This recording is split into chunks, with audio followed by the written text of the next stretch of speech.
right. Good afternoon, everybody. Hello again and welcome. It's Tuesdays at 2. And what does that mean? It's time for Behind the Veil. I'm so excited because this week we have a new person that is joining us, but I'll get to her in just a second. But first, I would like to say thank you and hello and welcome for joining us. My name is Keith Willard. I'm your host. I'm also the owner of Keith Willard Events. So this was kind of my little baby to try to figure out how to make sure we get questions answered by brides out there that may not have an event planner or are just starting this whole crazy new track, especially during this kind of world. Joining us today, we have Marcy Gutenberg. Marcy with, oh my God, An Affair to Remember. An Affair to Remember by Marcy. I only say it every week and, a million times to clients. She is our invitation expert, so I'm super excited about that. We have Tyler Black with Cachet Events. Yay, Tyler. He is our decor and floral expert, so he will be able to answer any questions about that kind of world. Today, we have Patty Nash with Patty Nash Photography. Hello, Patty. So Hi. because you're new to our little world, tell everybody a little bit about you and your photography. So we have been in business. Actually, yesterday was our anniversary, 16 years in business. Wow. Yeah, so it's been a really nice journey. I came from the corporate world, and after I got married, I decided to go back to school, become a photographer, and then I opened the business right away. And we are a boutique studio, and we service South Florida and really worldwide. So we travel with our clients wherever they take us. Amazing. And we love traveling, so it's perfect. And that's what we do. We don't only do events and weddings, we also do portraits and other things, products and branding and a lot of other things. But we've been doing weddings out of the 16 years. We've been doing weddings for 14. So we've been there for a while. A glutton for pain, I'm just saying. and by the way, there's some noise in the background on one of y'all, so somebody's talking in the background, so just let them know that it's picking up on the microphone. And then of course we have Brooke Logan-Stoner. Hello, Brooke.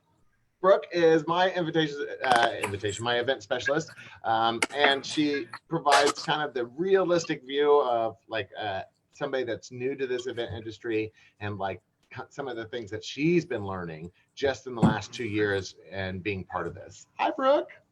Hello, everyone. Welcome, Patty. So I'm excited to have everybody on here. So this is our 10th episode. So moving forward, we've actually decided not to call them episodes anymore because now it's a thing. Now it's just the Behind the Veil show. What we're going to do is going to continue moving forward, coming up with themes, but today we decided that we wanted to go back to basics. We wanted to go back to just answering questions from brides because it's a scary world.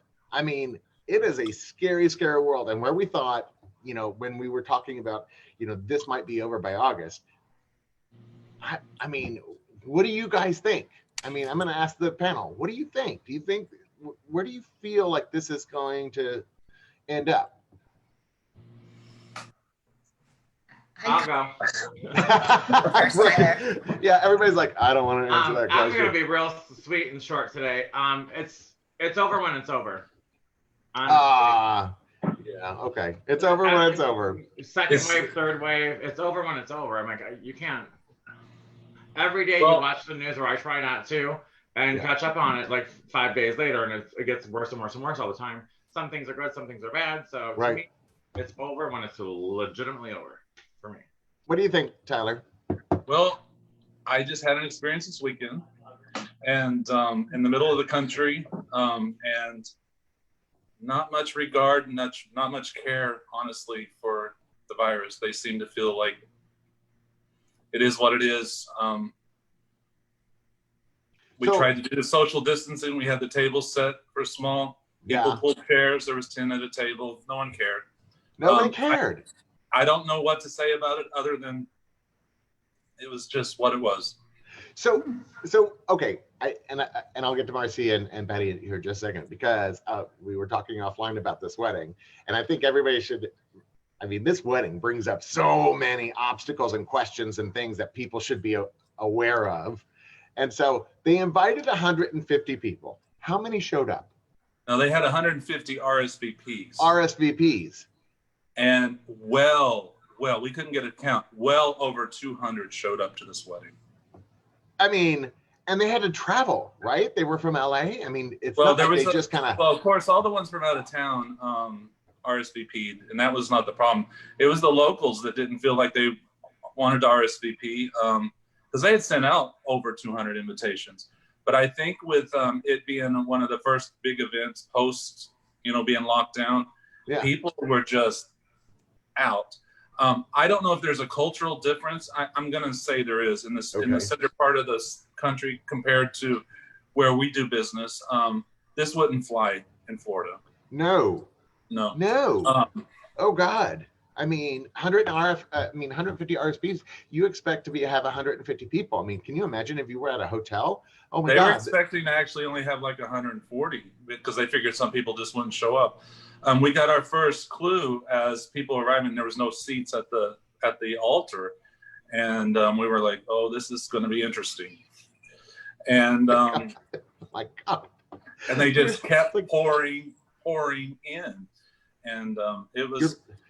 You're literally describing my worst nightmare. Like, this is the kind of stuff I wake up at 4 a.m. So and let's like, bring up the crap. first question. So here would be the question I would say the bride would ask us. Yeah. Do I need a seating chart? Do I need to do assigned seating?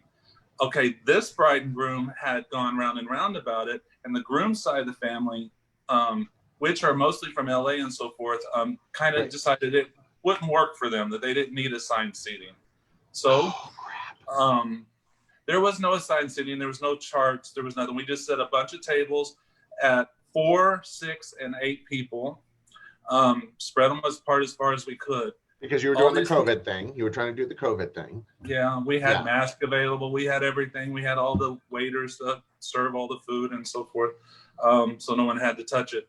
But, herein lies the problem. We had only enough napkins and settings for 150 to 170 people. There was over 200 people. The food was based on 150 people. Now, there was plenty of food, but it was a logistical nightmare to have to bring in more tables during the reception and chairs and no tablecloths. And it was just kind of a bizarre situation. So, by the way, were you handling as an event planner? Were you there as a designer, event planner-ish? Just a designer. I just did the decor and so forth. The family did everything themselves. They did not have a logistics person on site. Another big problem. I'm probably going to get in a lot of trouble for talking about this wedding because they're all friends and family. Of yours? I went to high school with the bride's mother. Oh, okay, yeah. And they were very close friends. And my mother did her wedding, so it's kind of come full circle. So you had 2 different cultural types of people for this wedding. The bride comes from a pageant background, very formal, very she actually had some of her pageant handlers at the wedding dealing with her. Wow. But there was no Keith Willard per se or Brooks, which we needed.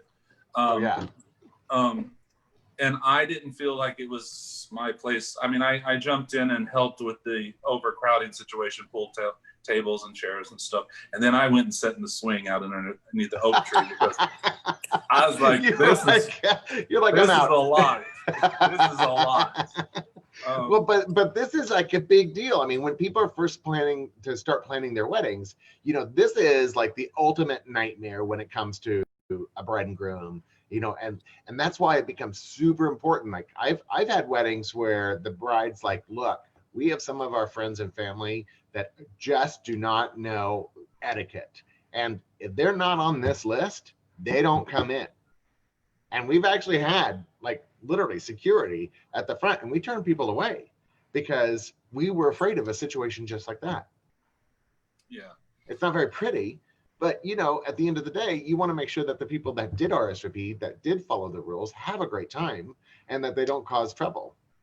Well, I've only done 2 weddings in my whole entire career that did not have seating charts. And both of them had issues with seating. Now, the other one had the proper amount of people to show up. Right. But then people wanted to sit with certain people. So you would have a table with 2 couples and then everyone pulling chairs to another table. So that kind of defeated the purpose of setting all those tables. But this was just a pure, probably 60 people showed up extra.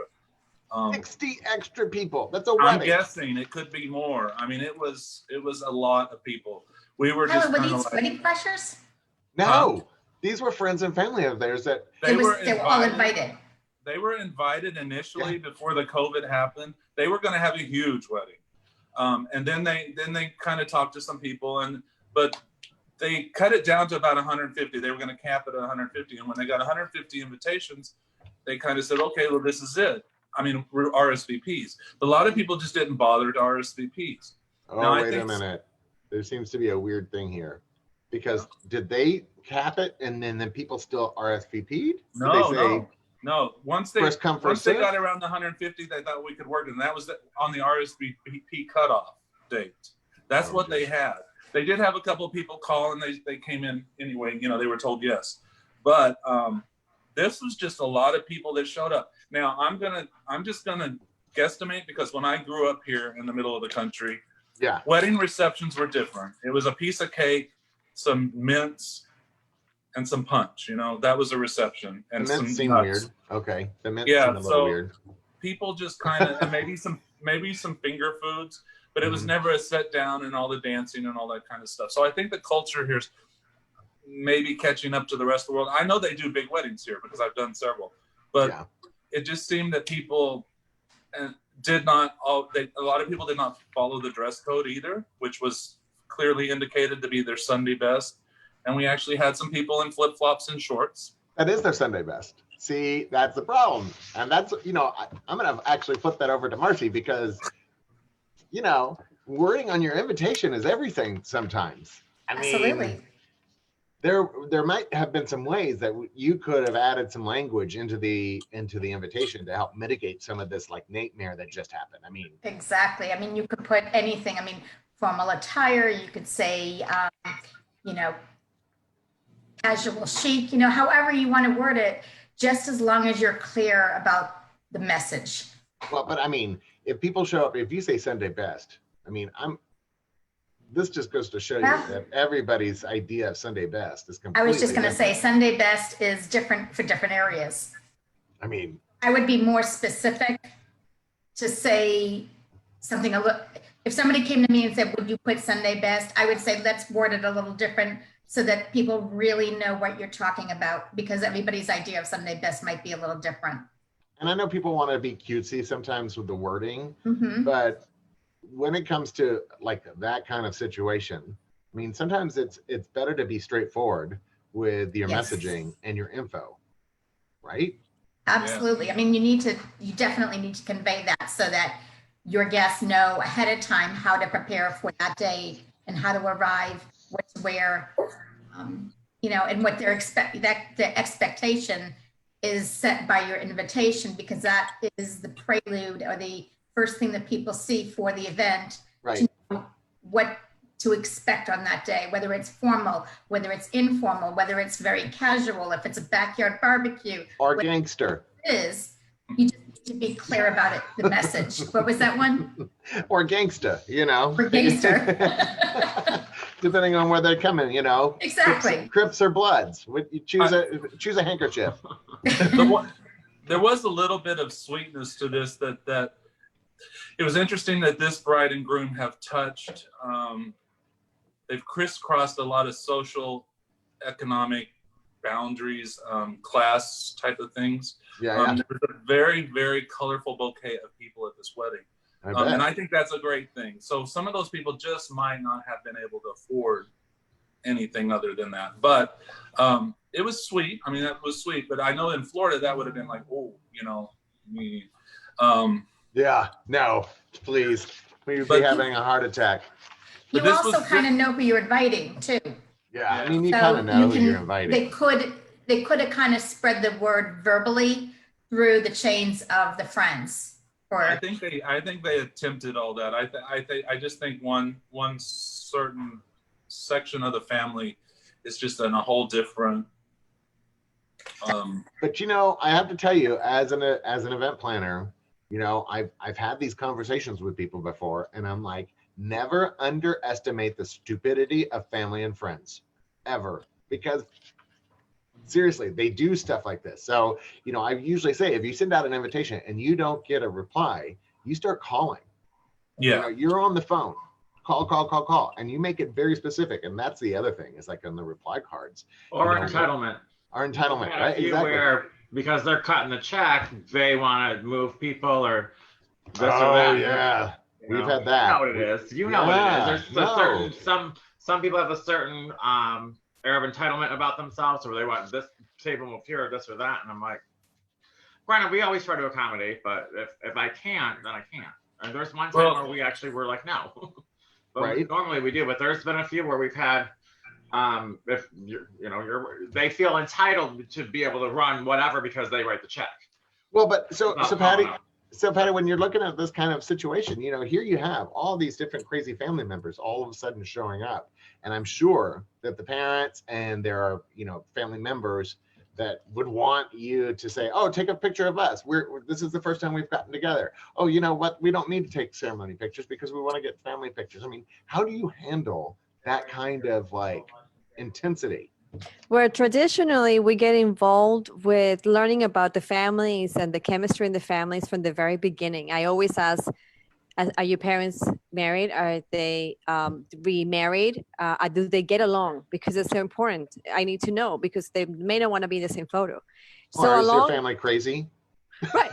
I sometimes have to ask. I said, listen, I on my own wedding, his parents are divorced and the moms didn't want to be in the same photos. I understood that. So I had to face that when I got married. So I'm very familiar with not want to be in the same picture.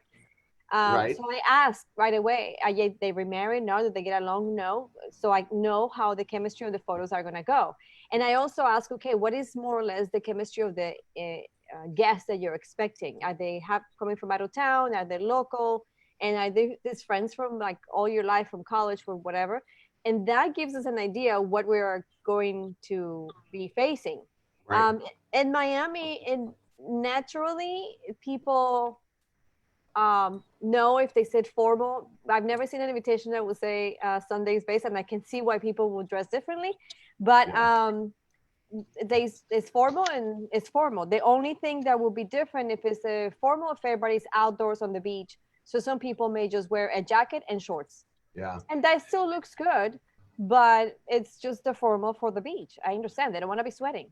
Well, and you know, and so for those of you that are just joining, we were just talking about an experience from one of our panelists who just got back from a wedding where over 60 extra people arrived out of nowhere. And so we were just discussing, all the different pieces about how to keep that from happening and what to do when you're dealing with it. And so, but back to you, Patty, when we talk about this though, when you have an extra 60 people, that adds a whole new. I actually had a wedding where we were expecting 250 and we end up with 450.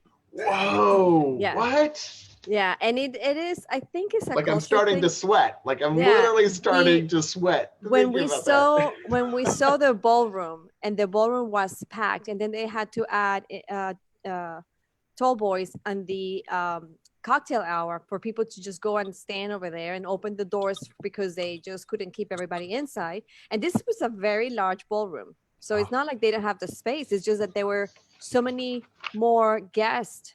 And I mean, I'm not the planner, but I immediately thought this is a culture thing. They said, oh, these people said they'll come and maybe they're not. And it was a destination wedding. So they thought maybe some people weren't coming. So they accounted or told us vendors 250, but 450 showed up. So needless to say, the dance floor was not big enough. That wasn't big enough. So the dance floor extended. Now, the additional guests that showed up, the bride and groom were not interested in having photos with all these other people that showed up. They wanted to enjoy the party. So it wasn't an issue for the photography, but for us to move around was an issue. We didn't have any space. Oh God, I can't even imagine. Yeah, so I actually had to get myself on top of a chair so I can make sure I can photograph everything going on because there were so many people I couldn't. There wasn't any space, but no, that could happen. But that is a culture thing. I mean, that's one of the things about getting into this wedding industry, and I think all of us can agree that we've had to learn like the cultures of different people because in like Indian weddings, I mean, if you actually do an Indian wedding in India, sometimes it's 1,500 people, 2,000 people, where you take over a football stadium. Or I guess here we'd call it a soccer stadium, but you know, a football stadium where you would have stations like literally all the way around. There'd be lines of people waiting to meet the bride and groom. I mean, Tyler, have you ever had that? Yeah, well, yes. Yeah. The receiving lines, and receiving lines is a question a lot of brides ask. Should I do a receiving line and that kind of stuff? You know, all that stuff kind of takes. I'm gonna pick on Patty a little bit. Oh, good. So I've had a couple of weddings where the photographers, in my opinion, kind of killed the actual party, and this weekend was one of those. Oh, that's right. We were talking about that. Go ahead. So sorry. So I know that there's certain shots that you guys talk about and the brides want, but there's a point when a bride and groom leaves the ballroom, the party kind of dies. So there was a lot of that going on at this wedding because it was almost a model shoot. There was certain shots that were going to be taken when the sun's setting down, when the fountain had a certain light, when this, that, or whatever. And they kept bringing, and they wanted the wedding party walking down this path. The reception inside the building was just dead.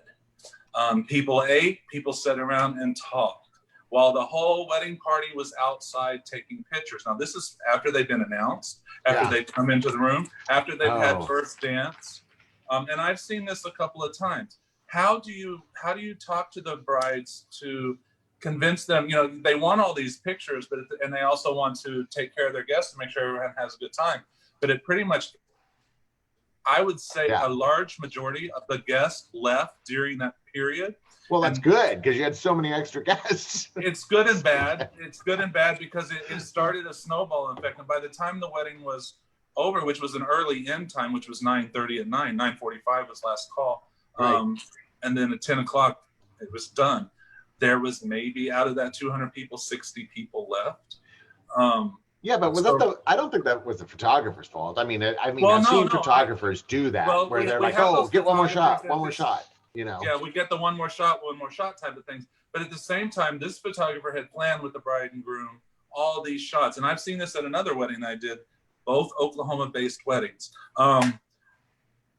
People tend to have all these crazy shots, and it's all about pictures. They weren't really going around to the tables. They weren't meeting their guests. There was no pictures with their guests. They were out there taking all these sweetheart pictures. In my mind, it killed the reception. So I think the question is, how do you find a balance between getting the list of photos that a bride wants with also making sure that she gets to get involved in the party and get shots of the party? I mean, do you have that conversation with them?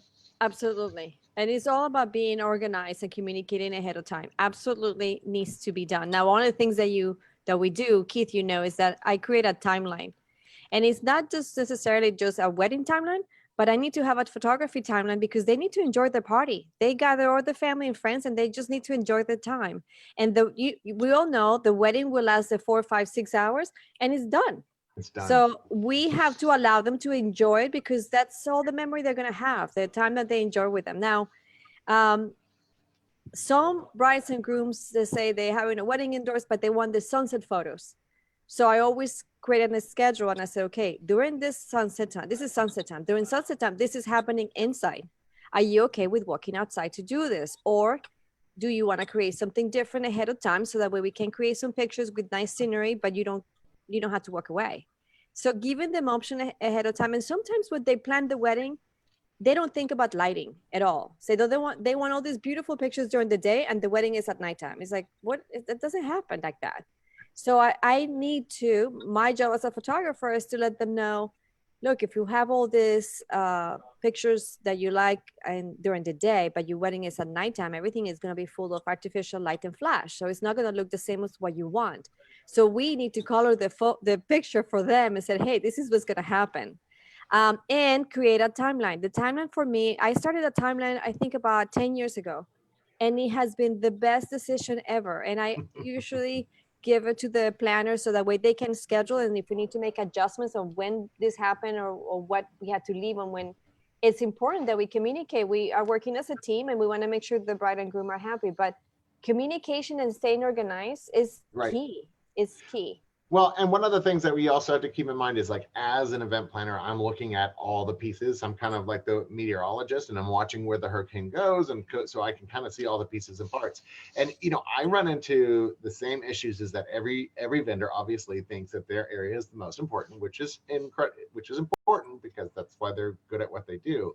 But having an event planner to help balance all those pieces and parts and give a realistic feedback about how a party rolls is important, even if it's just as a let's have a meeting about this and let's talk about your wedding. Because God knows I've had a lot of photographers, not a lot, I've had some photographers that made it really all about the photography and completely forgot that some of the best moments are those interactions, those human interactions when people are having a good time with each other. I mean, I was just like literally looking through some photos today, and I was thinking, oh yeah, the ceremony pictures are awesome. But that one moment where you catch a kid doing a little evil grin while he's about to like pick a flower, sometimes that's the photo that you want. That's right. I mean, the candid moments there were no posts, we wouldn't have planned for it, but those candid moments are beautiful. And those candid images are the ones that the bride and groom love the most. And exactly. But by the way, Patty, you did bring up an interesting idea, though, is that creating a photo shoot versus a wedding. I love this idea of separating the two, because bride and grooms obviously want those really special photos. Right. But if they want like a huge list of them, what do you think about like doing like a separate photo shoot where you just have the bridesmaids and groomsmen, and maybe it's that same weekend, maybe it's earlier in the day, maybe instead of trying to capture those moments at 5 o'clock, you get those moments at noon. Right. So I had, because of what we live in, the different changes that we're going through, I had a bride ask me if I would do a photo shoot versus a wedding coverage. And the photo shoot would limit the amount of time. It would be like the parents, the best man, the maid of honor, and the photographer, the couple and the photographer. And that is safe for us right now, because most of the people are family. We are usually at an open space. We still wear our mask, but if they choose not to wear, that's their choice. But for me, it makes sense. And then they even said, we're moving our wedding, what we planned, into our in-laws house that has a beautiful backyard, and they're right on the water. So that's what they're going to have. But they're not they're not bringing a huge amount of people. There is like 25 people. So we'd rather just have a photo shoot of us, and that's it. Oh, and but see, I love what you just said. I love what you just said, because so many of my brides have been talking about they don't want pictures with masks on. Correct. So that's a solution. That's a solution, because it's family. The family members are the ones who are going to be photographed during that photo shoot. And so they still have a memory of their day. They're still wearing the attire. Their best man is still there. The parents are still there. But they don't have to, everybody wearing a mask, and everybody is limited as far as social distancing. The people that are there are just immediate family. We keep our masks on. We keep our gloves on. And we sometimes it's the same day, just earlier. Right. Or sometimes they just plan on a different day. They rather just say, let me just have the celebration, and we just do the photo shoot the day after or 2 days after. So they're good. That brought up another thing just to point out. Yeah. With the families taking pictures, right after the ceremony, just to go back to the seating situation, when you have open seating, all your closest family members are outside waiting to take pictures, and everyone's going in a rush to take tables. The actual family did not have places to sit. Oh. So this is another point just to bring up. I'm so sorry to interrupt that thought, but no, that's like hard. I mean, God, that's and that's because it was open seating. Yeah, it's because it was open seating. But actually, I was going to ask Marcy this. I mean, is there a way to put that on the invite where you're going to have a photo shoot versus the wedding? I mean, do you do two separate invites? Does that go out as a separate thing? I mean, what's the protocol for something like that? If they're doing the pictures before the wedding, but they're doing it the same day, right. I don't don't believe you need to have a separate invitation or a card for that. I would just tell your family members to be there by X amount of time. You know, if you're doing it even if you're doing it ahead of time on a different day, I think that does not necessarily need to have an invitation. Right. I think you can tell them verbally, but I definitely would say, you know, if it's a different day, you want to let them know that they need to come dressed with their hair and makeup done and, you know, attire. But no, I don't think you need to do a separate card. Okay. Well, I mean, you know, it was just one of those things. It's like, you know, if especially in this time of COVID, coming up Right. with unique ways to get your photos so that way that you have these incredible photos without, you know, having to deal with the COVID masks. I mean, Right. I mean, these days, I think also a lot of people will take, I mean, and correct me if I'm wrong, Patty, but a lot of people that I know like to take their pictures in advance because they want to be fresh with their makeup. They want that feeling of focusing on the family, and then they want to be present and active and then, you know, enjoy their reception. So Correct. that's just how I'm seeing things. Yeah, the local bride who requested that photo shoot instead of the wedding coverage, they're planning on doing that earlier, and then their celebration and actual ceremony is happening at sunset. Ceremonies at sunset, so we're going to photograph them earlier. Actually, we're gonna photograph them in the morning, before noon, so that way everybody's fresh, and it's only the immediate family, parents, and best man and maid of honor. That's it. We're not getting everybody else for the photos here. We even asked if they wanted us to cover for 1 hour, like a little bit of the ceremony and some of the guests, and they said no, we just don't want to take any chances. But I have to add a side note. I have some friends in Italy. They went through all this really, really rough time because of COVID. There is a bride that got married in Venice. Only 30 guests were invited, and it turns out that she had COVID-19. So all 30 the bride guests, had COVID-19. So all 30 guests were infected. Oh no! Yeah. So my friend who is a photographer said, "Oh, have you heard about this?" I said, "No." I said, "This is what happened. We had a very small wedding, first wedding that they actually had in this area. Yeah. And it's only 30 people. They did social distancing and everything, but the bride was COVID-19, and so everybody's infected." I was like, "Oh my God, this is crazy." But Did she know that in advance? She didn't know. She didn't know. I mean, no bride would say, "Well, you know, it's my day. I don't care if I have COVID." No, she didn't know, and that could happen. And I think the reason why here we have that second wave is because some people just don't know, and they're not being careful, and that's why this is gonna come back to us again, unfortunately. Well, but I actually do want to point out that there was a hairdresser in Dallas that was dealing with clients the whole time, had 140 clients, had COVID, and not a single person was infected because she took all the proper precautions. She had the mask, she had the gloves, she was doing, and so there's an actual study going on about how she was able to do that, because that's incredible. I mean, a hairdresser is all right in your space, and yet not a single one of her clients became infected. So I think there's a lesson to be learned there, and I think that there's a possibility. But one of the things I wanted to ask Tyler is that, like, if they want to do photos in the morning and the night, have you done 2 bouquets? Have you done multiple boutonnieres just so that the flowers stay fresh for the second part of that? I've never seen anyone want to pay for that service. Yeah. Okay. And yeah, now in the days of hand-tied flowers, I have seen some wilted flowers during the ceremonies. It's unfortunate, especially when they're shooting out in the Florida sun. I think there should be a mock-up. If you're going to do photographers, at least the bride should have, because her flowers are in the picture all the time. Yeah. And I've seen it, and just the pure handling of flowers during a photo session, they get bruised and so forth, especially white roses. And by the time you get to the ceremony, you're doing the intimate pictures with the rings and stuff, you see bruised flowers. Now Photoshop takes care of a lot of that, but it would be good to have 2 bouquets.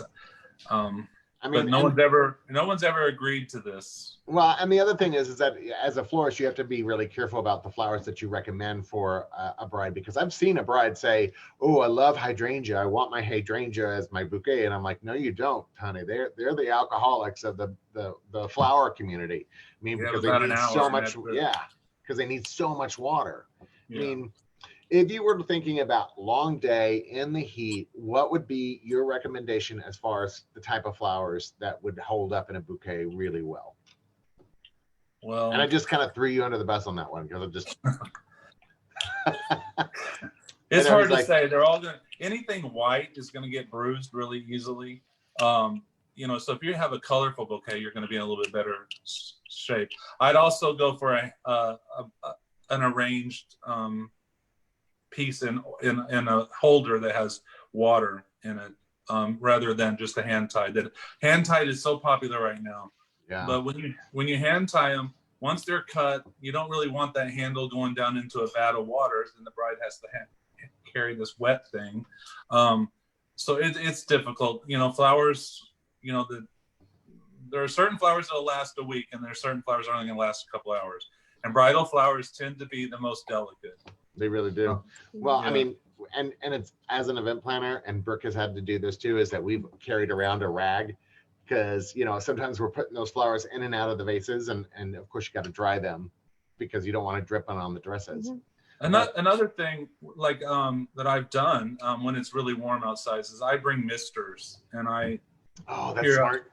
And I think it would be great because I'm not with when they're doing all the pictures, maybe if someone in the wedding party had the misters and kept those things misted for a while, they're going to hold up a little bit better.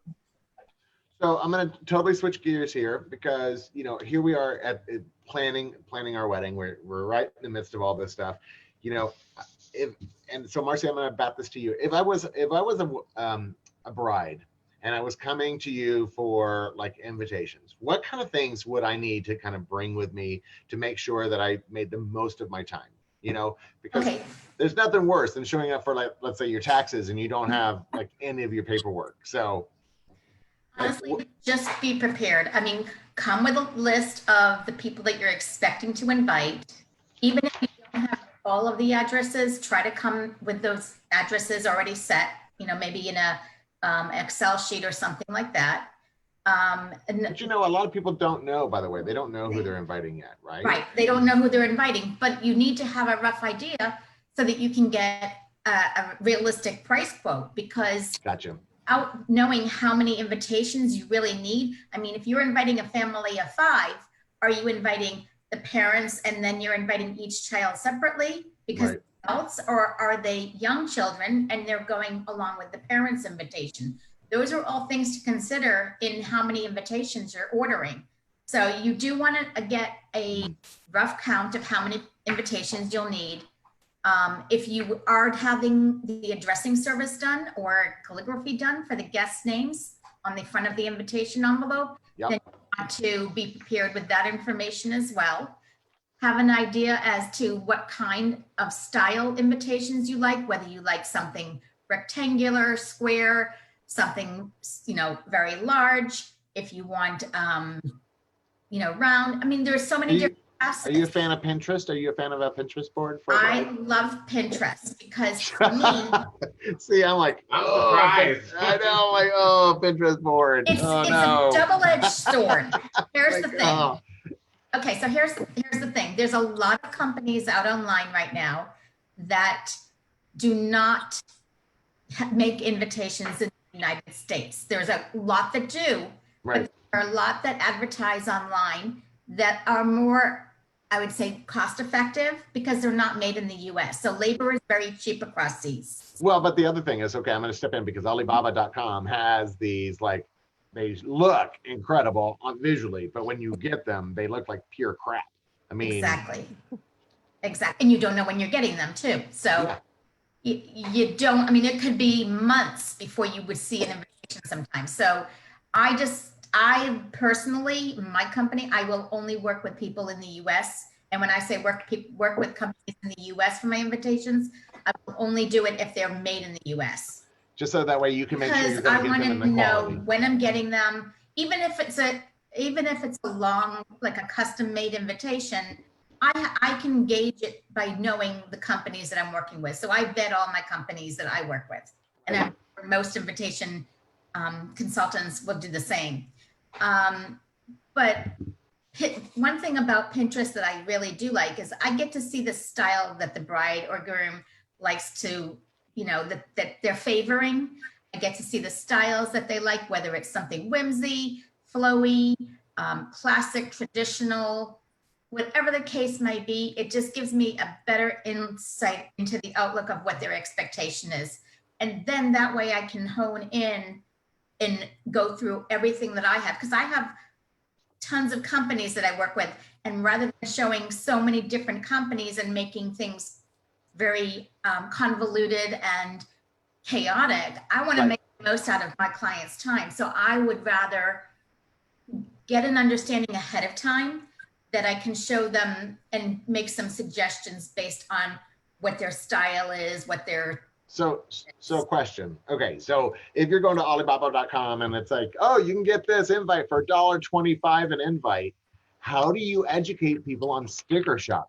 Because I can't even tell you how many times that I've had somebody come and go, oh, what do you charge for event planning?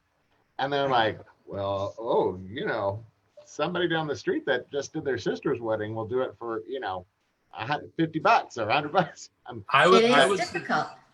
I would suggest that you tell the brides to look at the reveals on YouTube of the Alibaba wedding dresses and stuff like that. Oh, it's really interesting, and it'll show you how crappy all this stuff is. And there's a lot of videos on there that people order these things and then they reveal them, and you'll see a $200 wedding dress that is just or a $60 wedding dress or a $30 wedding dress. And you're like, you poor thing. And you look, and we had this happen with a bride a few years ago. She brought in this picture, and it was this beautiful wedding dress. She was kind of a big girl, and she said, I'm having a hard time finding any dresses in the shops that I like, but she loved this dress that was online. Well, she had it sent to her place of work, and I happened to be there that day, and she was so excited because the delivery man was coming up, and when he came up, he had this little envelope.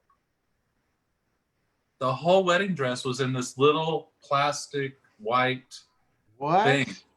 The whole dress. And I mean, this girl's probably size 22. And I'm like, that's got to be just the veil. No, it was the dress. It was just this lace, looked like a nightgown thing with a train and everything, made out of the most paper thin material you ever saw. And I don't know what she paid for this dress, maybe $160 or something like that. But we laughed and laughed and laughed. But she had to go out and find a dress. At least you laughed. Yeah, but that's a good way so you can find out about these Chinese products. Is some of them are actually good, but majority of them are not. No. So it's a good thing. If you have someone talking about that stuff, just say, I invite you to go look at the reveals on YouTube from Alibaba. So I'm going to, go ahead. Sorry. You also want to make sure that if you're whoever you're working with on your invitations, you do want somebody who is working with vetted companies. And the reason being, there are a lot of people out there who do more of an arts and crafts type of bespoke kind of invitations, which are wonderful, but not all of them are vetted to the point where is everything consistent.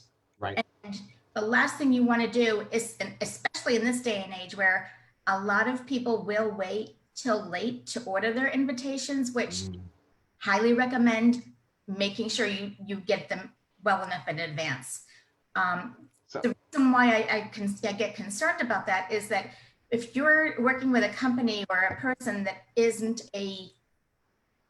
like a company per se, but more of an individual, you don't know what you're going to get until the day that it comes in. And a lot of times, if you're running late, you're not going to have time to fix it. You won't be able to have time to fix it. So I have a question for everybody. I have this, and just came up with me. So I actually had a recent conversation with a new bride and a bride that I ended up not working with, but she's like, you know, our budget is really tight, and is there anything you can do to help us meet our budget, as in reduce my cost? Have any of you had to deal with that? And if so, how did you deal with it? I think I'm we gonna go all to have. Patty. I'm gonna let Patty go there I first. think we all have dealt with that, or especially now it's like, well, because of COVID, a lot of people, our families have been out of work, and but that doesn't change the cost of producing everything for them. So I came up with the option of, you want rather have a photo shoot and not a wedding coverage, because that's the only way that I can match that price that you want, Right. So I can just give you a photo shoot and we're there for 2 hours with you and we're done.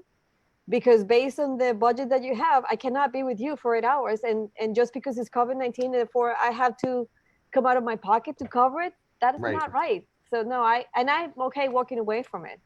And I think that's the important part, is that you have to be okay walking away from it. I mean, and what I tell people, it's like, and I've said this before on the show too, you're not paying me for the ability to be able to do this in 30 minutes. You're paying me for the ability to do this for 30 minutes because it took me 30 years to get to this point. Exactly. And if you think, and the other thing is that, let's say an event planner who, let's say, charges $10,000 for full planning. That event planner then reduces their cost, let's say, to $5,000 to help the couple get into their budget. My worry is that, does that event planner not have the same feeling about that couple long range? Do they feel like they, do they get upset because they're working long hours and doing all the extra work, and yet they're kicking themselves in the pants for reducing their rate? I mean, that's a possibility. I like to add something else. When we first started with COVID back in March, I had to look at all our prices and our packages, wedding packages, figured out what was included, and find a way to lower our prices of these packages. Right. But instead of just lowering the price just because, I'd have to take stuff away. So that way, at the end of the day, I wasn't delivering everything else that was originally included. Right. So I can lower the cost, because after all this is done, the question from any client will be, well, you did it last year for 5,000. Why are you priced 10,000 this year again? And so it doesn't make any sense. So because you set a precedent.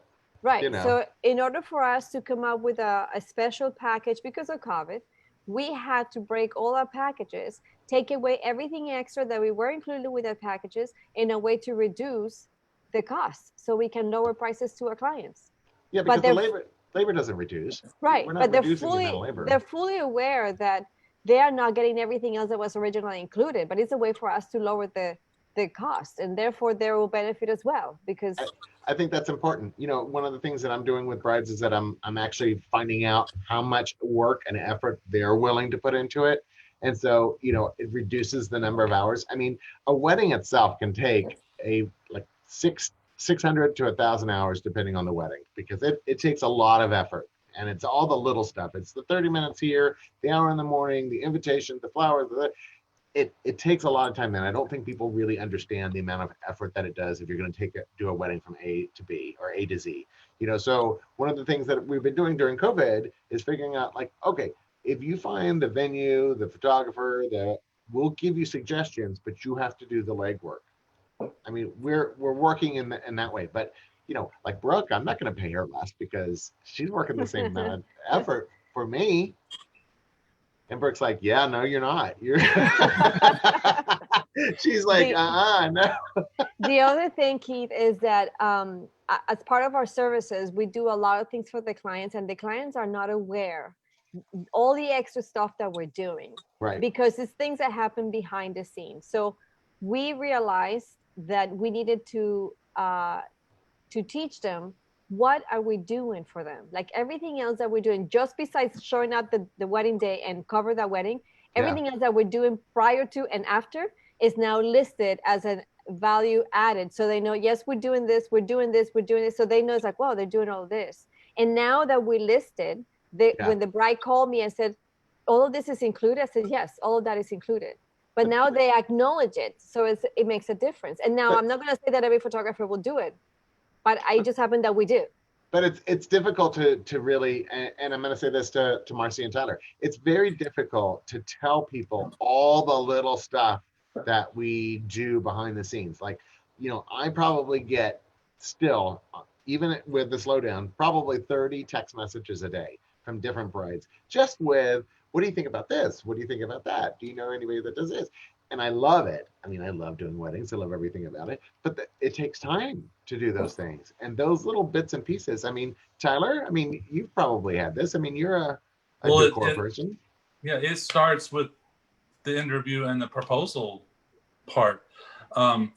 People don't give any consideration to your time and efforts it takes but like Keith will call me and say, I have this bride and she's interested in this and this and this.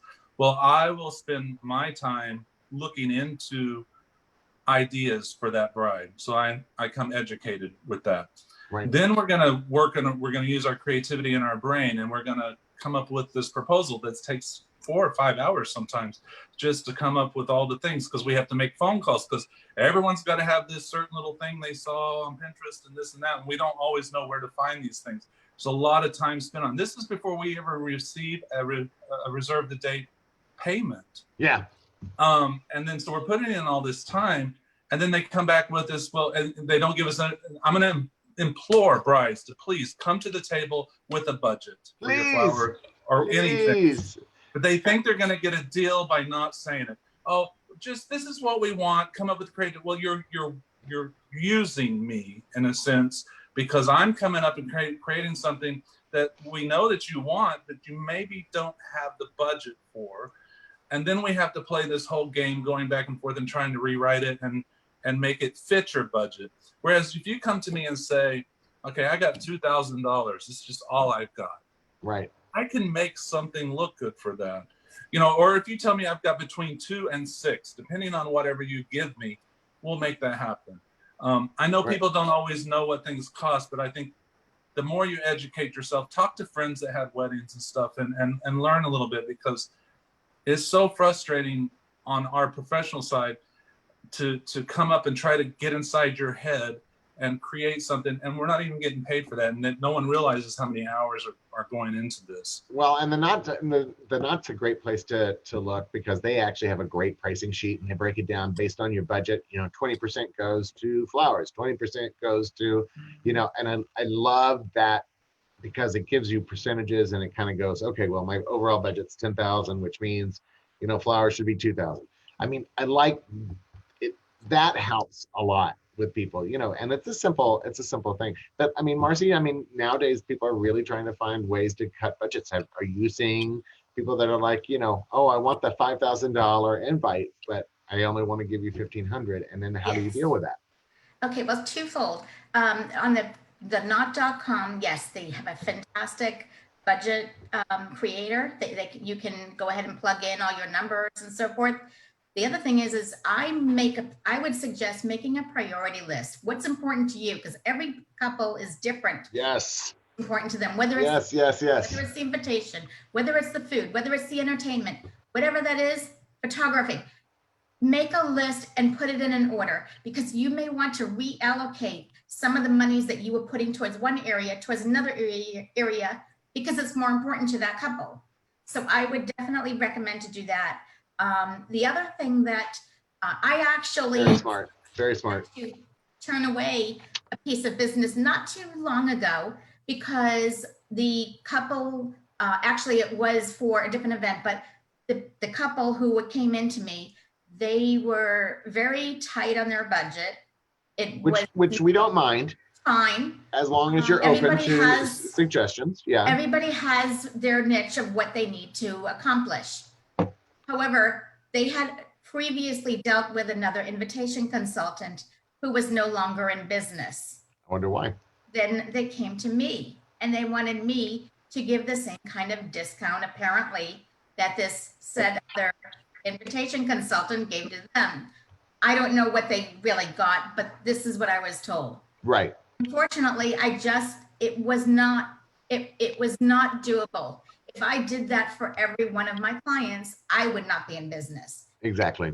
So I had to tell them, I said, that is not my protocol, or that is not, I appreciate you coming to me, but it's not a viable situation for me to effectively stay in business if I did this kind of arrangement with you and also with other people.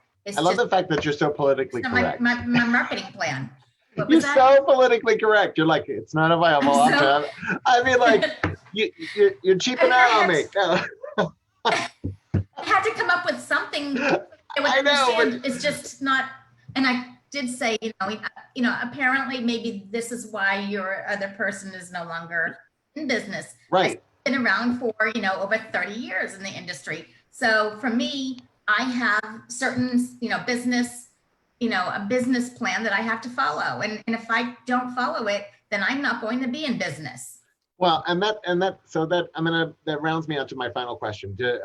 For people that are moving their dates due to COVID, are you charging a change of date fee? Patty? No, I'm not. If the day is available, I'm not charging them a fee. For 2020, I'm not charging fees for changing dates. What about if they move to 2021? It hasn't happened yet. If the date of 2021 is open,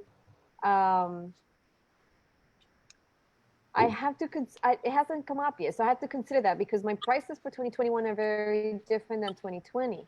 Right. I mean, if the contract is already signed and they're talking about postponing for a full year, for example, I will have to consider that specific contract. I don't think that it would be fair to just And see, put it all together. I'm trying to tell brides this too, because there's got to be a give and take on both sides, because it's painful on the bride side. We get that, but it's also with the understanding that we're giving up, not only we're giving up the revenue that we would be getting this year, we're also giving a date that's possibly could be sold next year. So that's why I'm telling brides, think about Fridays and Sundays, because those aren't big sale dates. So a vendor might be able to move to a Friday or Sunday because they're going to still be able to sell that Saturday to, another wedding. That's a great idea. That's a great solution for a bride that is moving a day to switch for a Friday or Sunday. Perfect. Yeah. It hasn't happened to me yet to move to 2021. It's going to, guarantee it. How about you, Tyler? Change a date? I'm not charging anyone to change dates at this time. No real need to, or I'm in a little different situation because I do a lot of corporate events as well. So a lot of those weekends are already available for me. So I'm just going to be kind. The one thing I'm going to implore our brides out there right now, to be kind to your florist, because post-COVID right now, flowers have gone up about 30% in cost. Oh, really? Yeah. Also, not all the farms took a big hit all over the world. Right. So flowers, it's a supply and demand kind of thing. Flowers, a lot of those farms had to close. They couldn't have the people working. Things are a mess. Like this wedding, things died. And things died. The wedding I just did, they warned me. They said, don't use eucalyptus. You're going to have a nightmare. And I said, well, I need it. This is the bride's dream. My eucalyptus came so ratty. It was just horrible. No. But I was warned, but it also cost more than I've ever paid. So flowers are a little more difficult to get right now. So maybe be a little bit flexible during this time to listen and find out what might be available, what might be an option. Because, a flower that might have cost $1.30 3-4 months ago might be $3 now, kind of thing. So and honestly, that's the same for all food and beverage. I mean, if you just go to your grocery store and you're seeing a 20% or 30% increase in pricing on so maybe the price that we gave you pre-COVID is going to be harder for us to produce it and actually make a profit. And it's we're not in this just to make everyone's. Well, and that's why no one understands how much work we do on these things. That's why we do shows like this. Is that we want to help educate our brides. We want to make sure that they understand our job is to make your joy happen. I mean, that's our job, is to make your joy happen. But at the end of the day, we also still want to be able to make that joy happen for other brides in a year. I mean, I used to be in a nonprofit. I can't live that in nonprofit world anymore because I would have to do personal fundraisers for myself.